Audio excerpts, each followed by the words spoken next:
যারা মাসের 30 দিনের 25 দিন দেহটা নিয়ে বাংলাদেশে বসে থাকে আর বাকি 5 দিন মনটা নিয়ে ভারতে যায়। শুধু অন্তর্বর্তীকালীন সরকার নয়, বৈষম্য বিরোধী ছাত্র আন্দোলন নয়, জাতীয় নাগরিক কমিটি নয়, পুরো বাংলাদেশ একসাথে এই সকল উগ্রপন্থীদেরকে প্রতিহত করবে।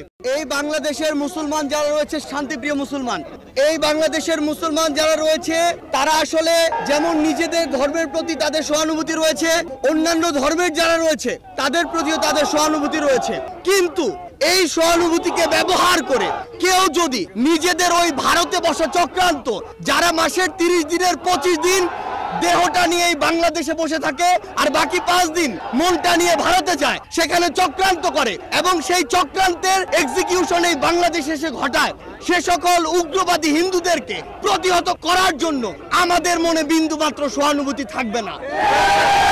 আমরা আমাদের জায়গা থেকে স্পষ্ট করে বলতে চাই, আমরা অনেক সহ্য করেছি, আমরা আমাদের জায়গা থেকে সর্বোচ্চ উদারতা দেখিয়েছি। আমরা দেখেছি এই অভ্যুত্থানের পূর্বে কারা কতটুকু এই অভ্যুত্থানকে সমর্থন করেছিল। আমরা দেখেছি এই বাংলাদেশ থেকে শেখ হাসিনা পালিয়ে যাওয়ার পরে কাদের মন সবচেয়ে বেশি খারাপ হয়েছে। আমরা আমাদের জায়গা থেকে স্পষ্ট দেখেছি যখন এই বাংলাদেশে অভ্যুত্থান পরবর্তী সময় একটি অস্থিতিশীল পরিবেশ হওয়ার কথা ছিল, তখন কিভাবে আমাদের এই মাদ্রাসার ভাইরা ওই মন্দিরে গিয়ে পাহারা দিয়েছে, কিভাবে 5ই আগস্ট রাতে সারা রাত ওই মন্দির পাহারা দিয়ে সকালে ফজরের নামাজ তার সামনে রাস্তায় পড়েছে। সেখানে এই সহানুভূতিকে কেউ যদি প্রশ্রয় হিসেবে দেখে, আমরা স্পষ্ট করে বলে দিতে চাই, শুধু অন্তর্বর্তীকালীন সরকার নয়, বৈষম্য বিরোধী ছাত্র আন্দোলন নয়, জাতীয় নাগরিক কমিটি নয়, পুরো বাংলাদেশ একসাথে এই সকল উগ্রপন্থীদেরকে প্রতিহত করবে। আমরা আমাদের জায়গা থেকে স্পষ্ট করে বলতে চাই, এসব ইসকনের নামে যেসব উগ্রপন্থীরা বিগত 16 বছরে অসংখ্য অপকর্ম ঘটিয়েছে, ফ্যাসিস্ট আওয়ামী লীগ এ সকল অপকর্মকে মানুষের সামনে আসতে দেয়নি।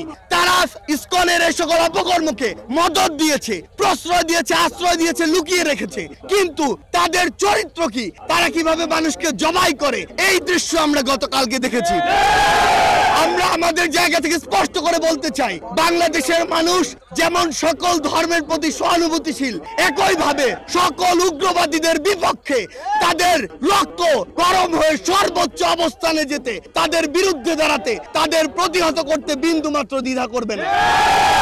আমরা আমাদের জায়গা থেকে সরকারকে স্পষ্ট করে বলতে চাই, যারা আমার ভাইকে হত্যা করেছে তাদেরকে যদি গ্রেফতার করে দৃষ্টান্তমূলক শাস্তি না দেওয়া হয়, তাহলে পুরো বাংলাদেশের এই যে ছাত্র জনতা একসাথে সরকারের বিরুদ্ধে তাদের জায়গা থেকে প্রতিবাদ জানাবে। আমরা আমাদের জায়গা থেকে বলে দিতে চাই, যদি এই ক্ষেত্রে দৃষ্টান্তমূলক শাস্তি না হয়, তাহলে এটি হবে সরকারের বিচার ব্যবস্থার ক্ষেত্রে অন্যতম একটি ব্যর্থতা। আমাদের জায়গা থেকে স্পষ্ট কথা, এই যারা ইসকন নামের যারা এই উগ্রপন্থী একটি মনোভাব বাংলাদেশে ছড়াচ্ছে, হিন্দুত্ববাদী মনোভাব বাংলাদেশে ছড়াচ্ছে, তাদেরকে অবিলম্বে নিষিদ্ধ করে বাংলাদেশের স্থিতিশীলতার জন্য, শান্তিপূর্ণ পরিবেশের জন্য তাদেরকে অবিলম্বে নিষিদ্ধ করতে হবে।